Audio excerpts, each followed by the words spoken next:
Hi, this is Tony Ruggiero. Thanks for listening to The Tour Coach. These are the players, coaches, experts, stories, and insights from my work on the PGA Tour, at my retreats, or my downtown teaching center in Mobile, Alabama. My goal is to shed light and share insights from the people who I've gotten to know and meet working on the PGA Tour and teach it through my career. And I hope this helps all of us play, coach, and teach better golf.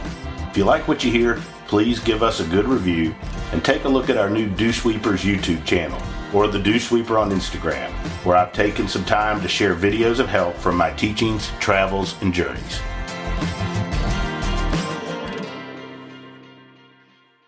I'm sitting in Mobile, Alabama. It's Super Bowl Sunday, so I thought it'd be fitting to have West Coast people with the Rams playing in the Super Bowl, even though I'm going to bet the other side here shortly. And you also got the Super Bowl in L.A., so we got three of my amigos from out there on the West Coast, Oscar Sachs, John Ray Leary, and the GOAT, Red Goat, Brady Riggs. Couldn't do one without him. It's been needing to have y'all on for a while. We've been trying to coordinate it, so it worked out good to do this middle of Super Bowl Sunday. And what prompted this conversation, Brady, I'll start with you, was you had an Instagram post. We talked about it on my radio show. And this isn't like about bashing any teacher, right? But I think it is a valuable conversation to have with you guys about one size fits all teaching and the stuff that's on the social media and on the internet, where it appears that a person does teach everybody the same thing, whether they do or not, and talk about, how you have to be careful out there with what is out there if you really want to get better. So Brady, I'm going to start with you and then everybody just jump in. Oh, goody. Throw him under the bus. I'm used to it.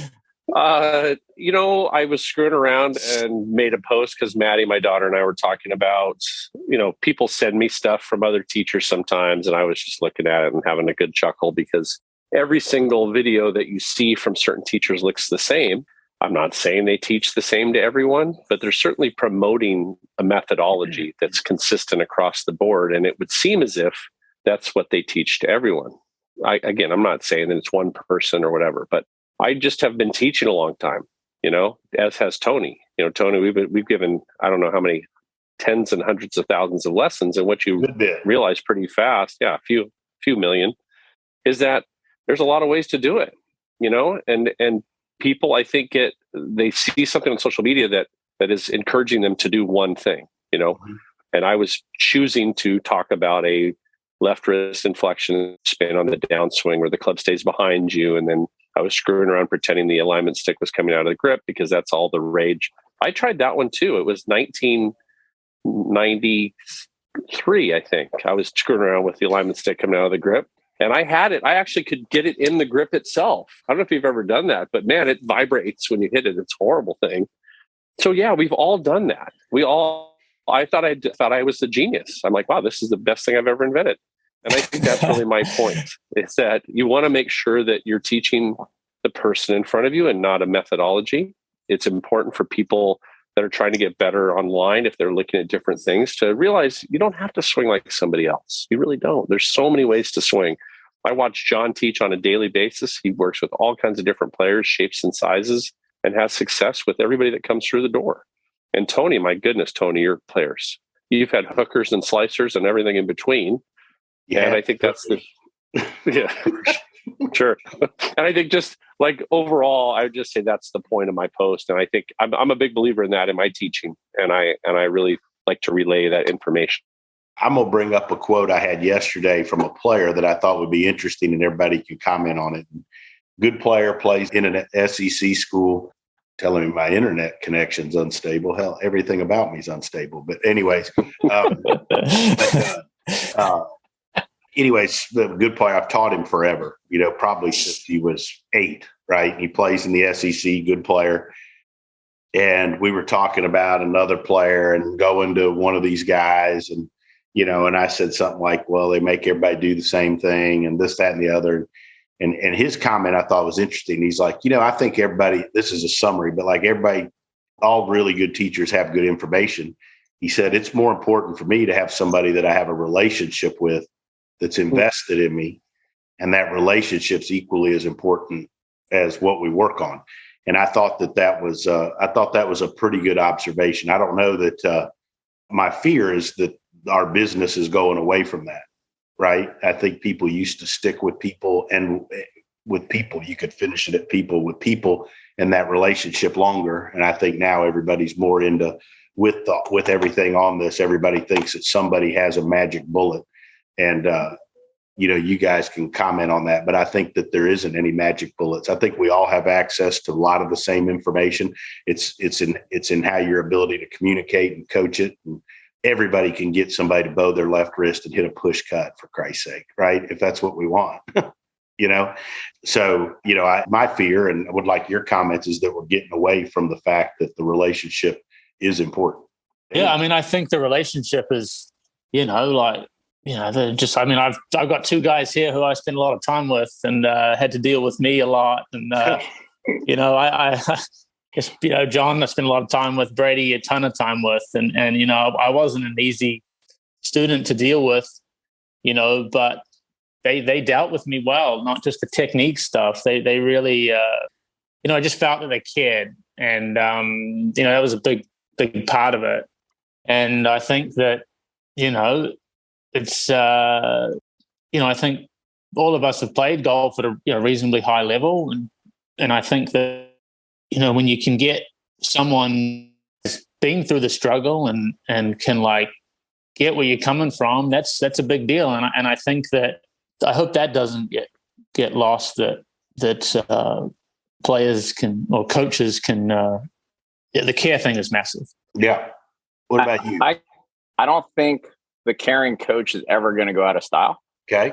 And if it does, then just call me out of style.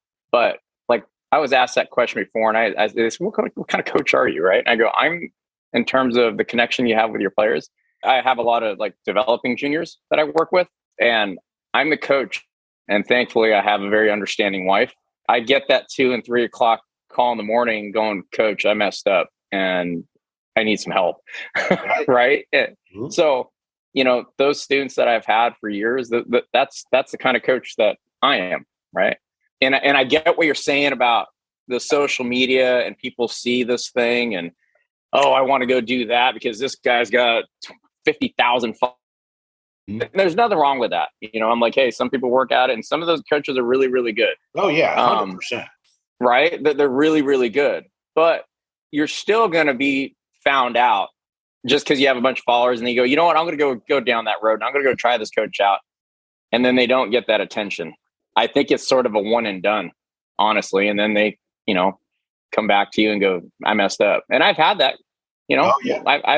I'm sure you've experienced, we've all experienced it, and that's all fine. I don't think that part's ever going to go away. This is a relationship business. It really is. And I don't see that going away. Not because of social media. I think people, they find out, they just find out that it's not the grass isn't always greener on the other side. Right. Agree. And yeah. I think that in this, I said this the other day, in our side of the business, from the tour perspective, you either have too many or too few students. That just seems like it's the way it goes. Right.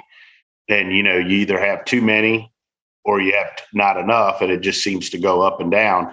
And, but I do think that when you do a good job, and if you leave it the right way, then the opportunity for them to come back is good. But I also think that'd be a topic for another podcast. How does it really work when players come back? Because I don't think very often, I've had a few times it has, majority of the time it never works. Brady, jump in there. Come on, give us some gold. We're going to get fired. Happens to everyone. Oscar fired me. I still love Oscar. You're going to get fired in this business. Oscar De La Renta. Player has a right. He did. He fired me. Mm-hmm. Every player has that right. No teacher should be, thinking they're so damn good that their player should stick with them forever just because they're there. However, if you leave with class and you have a conversation, maybe can come back to you, right? Or a lot of people understand, especially with juniors, is that we usually are giving discounts. I teach kids sometimes for free. Right. I don't know why the heck I still do that. But basically, we're giving a lot of our time that we could be making more money. We're giving our soul by these phone calls. And that adds up, and it takes away from what you have, And so you've given a lot to a player. You've made phone calls and helped them with connections and whatnot. And then they have a bad experience with somebody who they saw on Instagram teaching everybody the same crap. Yeah. Right.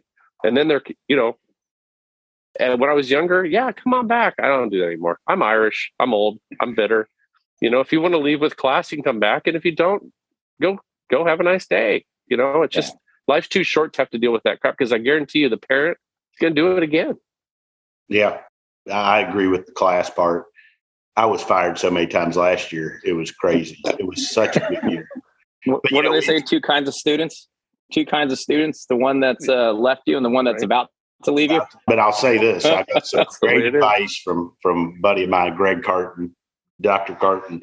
And he's just like, I think the initial thought as a teacher when you have a bad year like that, everybody leaves, is to like, well, what am I doing wrong? Right? Well, I got to change to not do this. And his advice was like, hey, you need to be more committed to what you're doing and not change anything, because you've had success and you've made people good. And so that's kind of been what I've done. Like, well, okay, so, we'll make sure. But again, I think that's a good lesson for teachers out there. We have a lot of teachers that listen to us. Just because you start getting fired doesn't mean you're necessarily doing anything wrong. It means you're probably doing pretty good, really, right? Hey, Tony, would you say that almost at that point, you even go harder with what you teach to a person and you don't hold anything back, because you're like, well, yeah, anyways, I'm going to let you know everything that I think. For sure. I think when you go through one of those periods where you've been fired a lot, and I think anytime you have one of those up or those down periods, it makes you sit and evaluate where you are as a professional and where you are as a teacher. And it makes you evaluate. Brady and I have had 1,000 of these conversations. Like, is this, hell, even to the point, is this what I really want to do? Right. Or these people I want to spend a bunch of time with, and makes you evaluate. But then you're like, I remember my buddy, Mark Woody, who's a great teacher, said one time, he told me, I was asking him a question about a player. And he's like, you need to go ahead and tell him. And he said, because if you don't, he's going to fire you. And if you do, he's probably going to fire you. But you might as well at least tell him the truth. Right. And there you go. I think, in fact, I had a junior parent text me the other day that said, hey, just had a great time with you over there, blah, blah, blah. But said it was no bullshit, Tony, for the weekend, and you were a hard ass. And he loved it, because I think the more you go down this road, the more you're like, I ain't, like, I'm just going to tell them what they need. Yeah. I also do think that I think if we're talking about juniors or young people coming up, even if they're playing professional, I think we got a bunch of pussies, and everybody wants to keep being told how good they are and how great they are. And they don't like, and they don't like hearing the things that they need to work on. And I think that's part of the problem. That's a cultural issue, not just a golf issue or a dew sweeper issue. But people need to get tougher if they're going to do it for a living. Totally. I think that, like listening to, someone you had on a lot with Kevin Kirk there, kind of the comment I remember he made was like, these juniors and these young people, they got so much junk going on with all this stuff. Like they need someone who's calm behind them. They need the voice of calm and say, if you can give them some real reality, but they know it's coming from the right place, you can tell them anything. That's how I see it. If it's coming from the right place, you can. I wasn't very good at that when I was younger, though, Oscar. Brady, I don't know how you were, but I think I've gotten better at being more direct and telling them what they need to as you get older. I think it's hard in the beginning because you're trying to appease the good player, right? Because you feel like that adds some worth or value to you as a teacher, because especially when you only have one good player in the beginning. Every one of us that's taught has been at the point where you have your first real good player and you're doing a good job, but you're also a little scared to piss them off and run them off too. Yeah, I think that's when what you do, Tony, and what all of us do is that long-term play of and you take them through all that time. I haven't been in the situation yet where I've had a kid who's in college who's winning a bunch of tournaments. So that it's a different experience, I'm sure. Like you said, but with the kids and the day and age we live in, I think it's weird though, right? Because all their parents, you had to be real tough. And your generation and generation before, but then the parents, it's like the parents are afraid to just some are not raising their kids how they were raised, which is seems odd to me. Adversity in this generation is a dirty word. Mm-hmm. Yeah.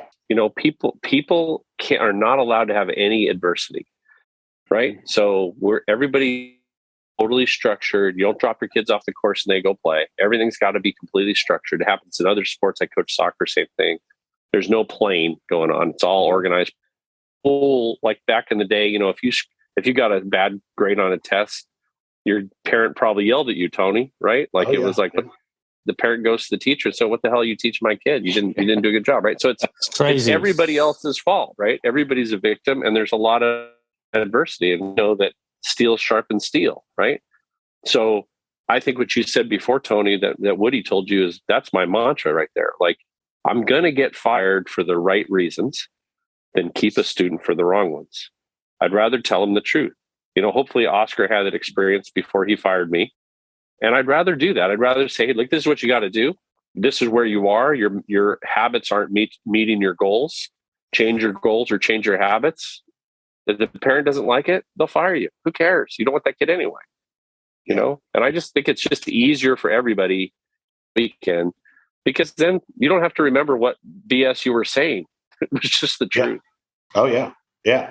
I said to a girl, you'll like this, Brady. A girl works with another girl, first teaches with us, done an unbelievable job, but girl's not wanted to fix her grip, right? Grip's too strong. So she swings too much into out. She's big for her age, tall girl, can really play, she's 11 or whatever. And I sitting there and I, every now and then I teach a lesson to her to, help guide. And I said, like, are we going to just sit here and keep putting on Instagram that you're good, or are we going to actually do something? Right. And I said, do you want to be good at 11 or do you want to be great at 18? I said, I can collect the money and do either lesson, but like, what do you want to do? But it's what you were saying, like not super comfortable, not doing good that day. So as soon as she doesn't do good that day, everybody lets her go back to the old grip. Well, for 2 days, I just stood there and I hammered her with that grip, right? She hit it horrible for a day, everything right off in the woods. But by the end of the second day, she got, it was better, I think we got to get, as teachers and as students, I think we got to get more okay with being willing to suck for a little bit and deal with stuff that isn't pleasant to get better. And not every minute on the lesson tee has to be an Instagram moment, right? Sometimes getting people better isn't very glamorous. Yeah. You're breaking my heart, Tony. I thought it was supposed to be all Instagram. And now, I do post a lot of Instagram stuff, but so I'm probably guilty of that too. It just swings though. You put up swings and they all look different, which is, it's just cool. Here's another thing. This is a good topic. I never put what I'm working on really with a player, because the last thing I want is Joe Blosif from Des Moines telling a player like, oh, well, you've got too much side bend this or side bend that, or don't you think, like, I had that one time somebody commented on something. I think it was actually with Lucas, and some guy comments, and I'm like, dude, I looked this guy up, and this guy was like a baker in Cincinnati. Right? Come on, right? But that's and so I quit putting stuff out there, because I was like, you start. Because players, as we all know, are super sensitive, right? And anyways, so I'm talking too much. Brady, take this over. I'm about to get. I would just right in a minute. Tony, I agree, and I think I never would put something I was working on with a player. I think that's their business. And I would never post somebody without asking them in the beginning, and I rarely do. But I will say that it's funny because I like the thing I put on Instagram or on TikTok with that video you were discussing hold on, you got earlier. TikTok? You've got TikTok? Redgo, check me out. Check me out. You're gonna love it. You're doing tic-tac-toe, dude? Here's the funny thing. Here's how classic this. I put a putting video on Maddie, or no, my youngest daughter Abby put a putting video on of like with the putting plates at 100,000 views. This was like 9 months ago. I have no idea what that means. I don't have a clue. And then I just was like 130,000 or something. I don't even know what the heck happened. But the funny thing, like these people are sending these ridiculous comments in, and it's so funny to hear the comments. And then I always basically look at their profile, no name, no picture, private account, no swing videos. And then I always put that down. You show me a picture of your face and you show me your swing, then I'll acknowledge your question and I'll answer it. Otherwise, you're not going to get one. You haven't earned that, man. Like a lot of Keyboard people warriors. I'm just reeling from the fact you got a TikTok. I'm so Do you feel Look betrayed me up, also, Tony. Tony? I kind of feel betrayed. I mean, guys, I can't take responsibility for it. that's it. By the end of the week, I'm gonna have a Dew Sweeper TikTok. You better, and I'm going to follow you on it. Okay. I am 100% doing that. I may That's do saying that. that I'm going to give you more crap. Coors Lights today. All right, so here's a good question. How do you use all the information that's out there if you're a golfer, a student, for your good? There's tons of good stuff out there. There really is. We bash them. Yeah. It's easy to see the guys that are just in it. I would go look good, Yeah, I would just go with taking an honest assessment. Like, hey, am I hooking a little too much? Am I slicing a little too much? Am I hitting a little thin, a little fat? And like, look direction away from the shot or whatever it is that you don't like about what your ball's doing. I think that's kind of with all this technology and stuff that gets promoted, and a lot of it's really good. It seems like we're in with different phases. We're in the Emmanuel De La Torre and then the Ernest Jones era, which was whatever. I wasn't around then. And then you went to another era where video kind of was big, and then you kind of got the 3D stuff come along, and then you got more 3D stuff come along, and like, what's next? So, it seems like right now we're in the wrist angle generation. We're in the wrist angle society. Jump up as hard as we can. We were in the age. Now we're in the wrist angle age. So back to your question. That I don't really like, and how do I nudge it a little bit more one way back to the middle a little bit? Hi, this is Tony Ruggiero here, host of the Tour Coach podcast. Thanks to our great sponsors, Srixon Golf and Bushnell Golf, we're working to help spread the word about the Tour Coach and get more people to download and get more people to listen to it. I have so many DMs every week from golfers, from teachers, just people that are passionate about the game of golf, that love our authentic, our raw approach. It's unproduced. It's just natural. It's from my travels, teaching and working on the PGA Tour, teaching at our retreats, just conversations with the very best in the world of golf. And we want more people to know about it. So Srixon and Cleveland Golf and Bushnell and I have teamed up to give away some stuff. And here's what you have to do to win and help spread the word about the Tour Coach. All you have to do is go on to Apple iTunes and give a review of the Tour Coach, then screenshot it, and then post it on Instagram or Twitter and tag Srixon and Bushnell and myself at the Dew Sweeper on Instagram or at Dew Sweeper Golf on Twitter. And what I'm going to do weekly is draw from those people that tag me on social media, as well as Bushnell and Srixon. And I'm going to do drawings for Wingmans, Dew Sweeper books, new Srixon golf balls, and wedges. We're going to give away a ton of stuff each week over the next month. So spread the word about the Tour Coach, give a review, screenshot it, and post it on your social media channels and tag me at the Dew Sweeper and at Dew Sweeper Golf. And we're going to be spreading the word and spreading the love and helping people play better golf.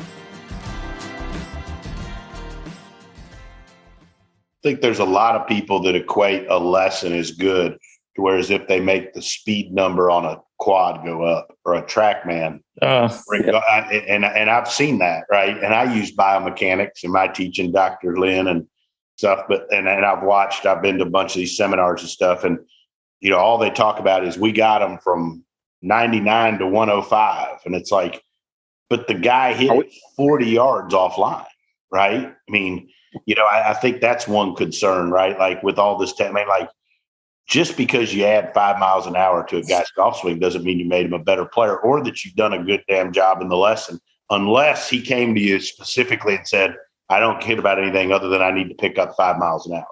They only don't matter if you don't care about score. Right? Yeah. I think you have to separate it. Is it entertainment that you're looking for? Because that's a whole different thing. Are you trying to increase your knowledge as a teacher? Then there's tons of people you should. If you're trying to work on a specific area, putting or whatever, find the right person, whether that's, Derek Ueda or whoever it is. And if you're working on the mental game, maybe you want to follow, Rick Sessinghouse or something like that. But like Oscar said, if you're hooking it and you're going to a guy who's teaching you to have your grip really strong and your left wrist inflection and you can't move, get to hook it more. Yeah. So that probably wouldn't be a good guy for you, So you kind of want to make sure that, what am I trying to get out of it? Am I just scrolling through because it's interesting? Then who cares who you follow? But if you're actually trying to improve your own game, then caution, take some caution. Make sure you're going to somebody who actually, as Tony said long ago, and I remember this is in my early days. He said at some point it was any bar anywhere, right? Yeah. At some point you got to teach somebody, taught somebody else to play with the crap.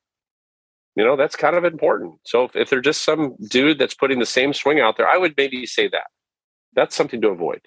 If every single lesson looks exactly the same, I would probably avoid that person. Just me. I would avoid somebody too that doesn't ask you like a whole lot of questions about your game, right? And that just jumps in there and starts trying to create speed or trying to do this. I mean, because there's so many different reasons people come to see us, and there's so many different paths to help people be better, right? Speed is just one little aspect, one pillar of the whole house, Mm-hmm. Tony, I wanted to ask you this question.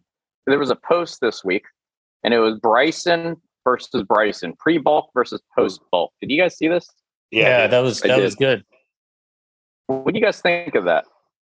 The gist being that first. Wow. The gist that he's just 3 yards longer.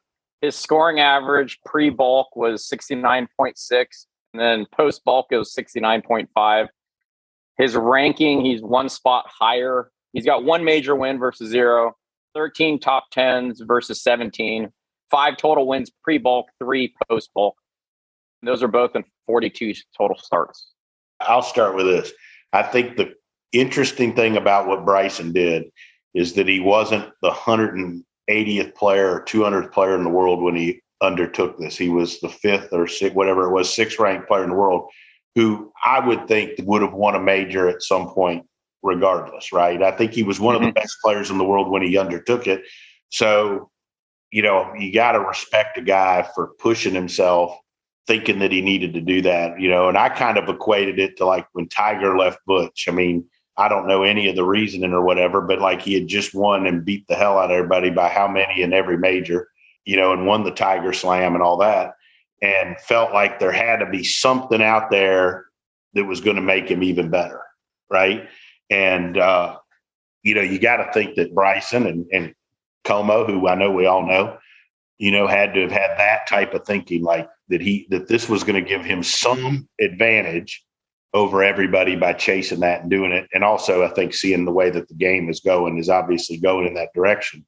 But now the interesting thing to me is like the results, like you talked about with the same number of starts.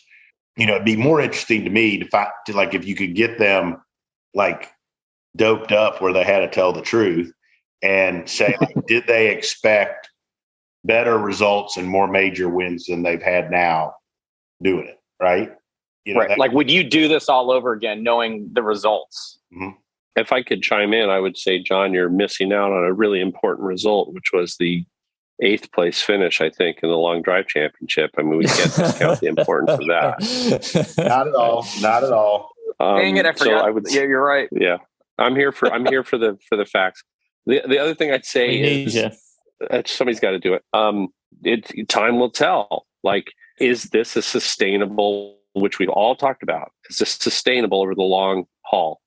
I mean, What kind of career do you want? Like he's putting all the chips. It seems like he's pushing them all in on this strategy right now. Right. I mean, look at Jack's 20-year run, where it was ridiculous from 1960 to 1980, what that guy did. I mean, do we see a player doing what Bryson's doing for that extended period of time? And should anybody even try to do that? I don't know. Is he looking for a 5-year window where he's able to just win as much money in as many tournaments as possible? But, you have to be thick of the commitment the guy made. I mean, it's unbelievable. It's impressive. And it is. Yeah. It's an amazing commitment. I'm hats off to the commitment. I don't know if it was somebody, if I loved that person, let's say it was my son or something. I don't know. I think I'd be very cautious about that. I'd want to see a long-term plan rather than a short-term possibility. All right, B, with that right there. So there's a 21-yard gain. Hmm. Much of that really can we say is from the bulking part? And if he were obviously, I would say just accumulators, like his number 2 accumulator before he would actually, resist it, he would underload it. Now he massively loads it. Like, how much is that worth of distance? He sped up his backswing. There's another thing right there. Significantly, okay. Yes. So realistically, from 302, just doing those two things, does that put him up to like 318, 320? So then it's really not much. I mean, the working out part really wasn't that much of the distance. Is that a way to look at it, you think? I think it could be. And it also, I mean, to me, it's the training that scares me. The number of swings he's making at that clip that he's making it at. That's the thing that scares me. Is look, it's repeated. We're already in jeopardy playing golf with different body parts. We all know that. But you do it as fast as you can over and over and over and over. You would logically think it could be difficult on you. And I think if you look at the numbers, one thing that I'm not going to say the person's name, but they mentioned this after that picture came out. They said, "Oh, but look at the strokes gained driving. That's where he made a huge jump, was in strokes gained driving." Okay, fine. So if he made a huge jump in strokes gained driving, what is he shooting? I just so don't care. And I love stats. If you guys know me, I love digging down into that stuff. But even this week, they're playing on a course that's firm and fast. Got to hit the fairway. The rough makes you lose control of the ball. I hope that the golf courses end up going a little bit more like what we've seen this week in Phoenix, where things are firmer. Tony, you were out there, weren't you? No, I didn't go. I mean, because from what I've seen, I don't know if it is bouncing all over the place. Yeah, it is. It's pretty cool. Yeah. It's so good like that. I mean, I think that makes driving accuracy becomes more important. Yeah, I agree 100%. And I think, I think the other interesting question to me is so he picked up 30 yards, basically. How much yardage do you have to pick up where it really is a huge advantage? Because they all hit it far right now, right? That's the thing for me is, and I think the equally great lesson out of the Bryson experiment is that Rory went down that road and decided it was making him worse and went another direction, right? Yeah, I sure did. That's equally as good of a lesson out of this. And I've heard DJ be interviewed and DJ say, "I'm not going to chase it. I hit it plenty far. I'm good enough when I play my best." Right. And I think Koepka I gather that he thinks the same way. Right. So, it's interesting. I think everybody's enamored with it at first, but I think now people are realizing that, you saw in those stats, that it didn't just translate into 4 majors and 8 wins or something like that. Yeah. Can I jump in on that, Tony? One thing I think you just said is so true. Tony said, DJ said it was long enough, and that's like a life philosophy. People that don't think they have enough money, when they do have enough money, if they have enough money and they don't think they have enough money, they're never going to think they have enough money. Correct. Right? They're always going to chase it. Well, this is the same thing with, it's a big analogy, but let's just say driver length, right? If you're long enough, you're long enough, right? There's always going to be somebody longer. Who cares? You got to be long enough. And once you get long enough, you're long enough. What's 10, 15 more yards if you're going to lose a little accuracy? I mean, the longest driver in the world doesn't always become the number 1 player or ever sometimes. Right. So I think focus on different parts of your game. I mean, it just seems like to me, if you're long enough, you're long enough. Find another area that needs to get better. Agree. What's interesting, what you both said there about the 2 people that you brought up, McIlroy and DJ, even these guys are following social media trends. Right. Even the best. True. It's amazing to me how many tour players really watch IG, and you know what I mean? They end up chasing a teacher. It's baffling to me. But I've picked up a student. It's shocking that anybody would come see me because of my Instagram, right? But I would. I would. Hey, I like the way your folks swing and the way you work with people or whatever. But but I agree with you. They do watch it. I mean, but think about it. They're in Oscar's generation, most of them, right? I mean, right? Even I'm getting old now. He's the new kid on the block, right? But so, I don't know. I think it's part of what we do. All right. So parting shots. John Ray, lead us off. What you thinking? Give us something good. I'm thinking about, you know what? Gratitude puts you in the right mental frame of mind if you all want to play better. You know, being That's out on the deep. course yeah, I think I'm big on that. If you want to play better, just kind of have a little bit of gratitude to get your brain in the right frame of mind, and see what happens. Yeah, no, I totally agree. Totally agree. Oscar, you next or me? I would say I got two things. First, I would say if you're on social media world, go get a lesson from someone who teaches a variety of different people. If they teach a variety of different people, they kind of know what they're doing. Second thing, I would say if you're a junior, it's a tricky one because you need to hit it reasonably far to play at a high level, but you also need to move good. So find someone who's going to help you move good, and then hopefully that'll bring about the speed rather than trying to swing out of your shoes and move. I'm going to answer it this way. One, if you're a developing player, make sure your habits match your goals. You know, if you don't have the habits to reach the goals that you're trying to achieve, then you need to change your goal or change your habit. This is not me that's invented this, but I really think if you can have that level of honesty with your players, that's important. And the other thing is just lighten up, man. People need to relax. Like, it's freaking social media, you know? Like, the hate I get on that one post is so funny. It's like, dude, it's a TikTok. I mean, this is the end for you. I'm still. People just need to chill, dude. You know, Tony, you're right. You should. I'm ahead of you, Tony. I'm a trendsetter, but this is just so stupid, man. You know, he's trending this way. I'm going to end with this, and you can any of you chime in. But I had this conversation the other day. So they're all this measuring, and I'm so sick of hearing this. Why guess when you can measure?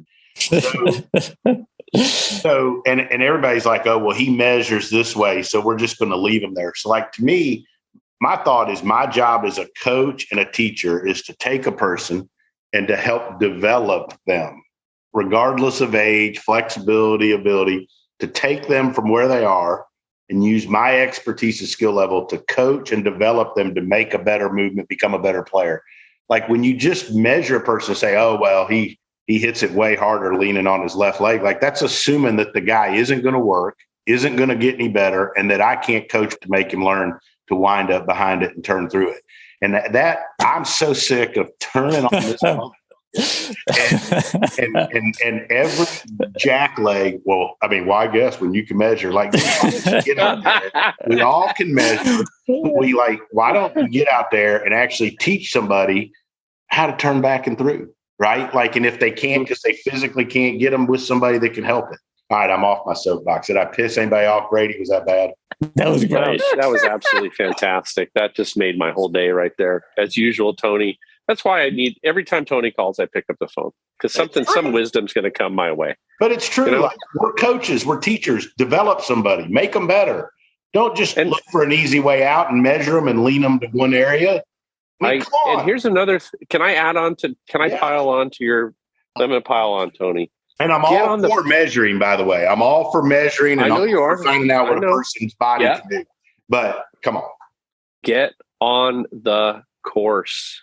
Mm-hmm. Amen. Get on the course. It doesn't matter, honestly, on the range. Gives a crap. I mean, look, if they can do it on the range and if they can do it on the range and they can't do it on the course, you should never go back to the range. Correct. You know, get on the course because ultimately, if you can do it on the range, who cares? Who cares? I got to jump in there. Pressure? Come on. I totally agree. Like, there's this one kid who I coach. Like, part of my junior stuff I do is they have a lesson, group lesson, individual lesson, and then we do a 9-hole thing every week. I go watch 10 of these kids play 9 holes every week. Like, there's this one kid who just stripes it on the range. But whenever there's trouble on the right, kid hits it in the crap pretty much all the time. But that doesn't show up on the range. So we're like working on a little go-to shot that he can sting down the fairway and draw when he has a tight little par 4 that's not that long with his crap on the right. Mm-hmm. That's teaching right there. That's coaching and teaching. Correct. Honestly, and what's funny is John and I had this conversation about his son Grant, who, by the way, is a freaking stud. This kid can stripe a driver. Holy cow. But John's frustration over watching his own kid play is absolutely priceless. He's like, the guy hits it 330 down the middle, has a wedge to the 470-yard par 4, hits it 6 feet, makes bogey, you know? And like the exasperation on his face is just fantastic because his kid doesn't know how to play yet. And I told John, He will, because John's going to take him on the course every day that he can, and he'll learn how to play golf. Right now, he can hit the ball, of course he can, but he can't really play the way he should be playing because he hasn't spent enough time on the course. It's just a matter of time. Just measure him more. Yeah, just measure. Yeah, I just got to measure. I got to put him in a certain pod, and then he'll be good. Right. Yeah. No, but Brady, I appreciate what you said to me that day. I did not forget a single word you said, and the schedule is changing because of what you said. So I appreciate it. That kid's got some good stuff now and then. Right, he's failed a lot. I got fired a lot and failed a lot. I know a lot now. But I would say literally, the way you learn. Put some money on Grant, dude. That kid's got he's got some chops, Tony. I love it. Appreciate that, guys. This has been, I love keeping up with my West Coast peeps. You guys normally are up later than I am because of the time difference. But anyways, first of all, you guys all do such a great job. Appreciate always inviting me in to do stuff with you guys. Appreciate you sitting there with me. You guys kick ass out there, and enjoy your Super Bowl Sunday. And we'll do this again soon. You got a West Coast, baby. West Coast. Oh, my God. Thanks, boys. Brady and I are working on it. We're going to do a little West Coast swing, a little golf swing. We are. We're doing a little West Coast swing. It's going to be good. It'll be awesome. Guys, we appreciate you guys. We'll do it soon. Thanks, Tony. See you, boys. See you, boys. Thanks for listening to this edition of Tour Coach. I want to take a minute and thank Cordy Walker and Golf Science Lab, as well as my sponsors Srixon, Buick, Bushnell, and Vineyard Vines for helping make all of this possible and helping me share my insights with you. If you like what you've heard, why don't you check out more on the Dew Sweepers channel on YouTube, as well as the Dew Sweeper on Instagram, or go to dewsweepersgolf.com to find out more about my teaching, my travels, and where you can find out more about me.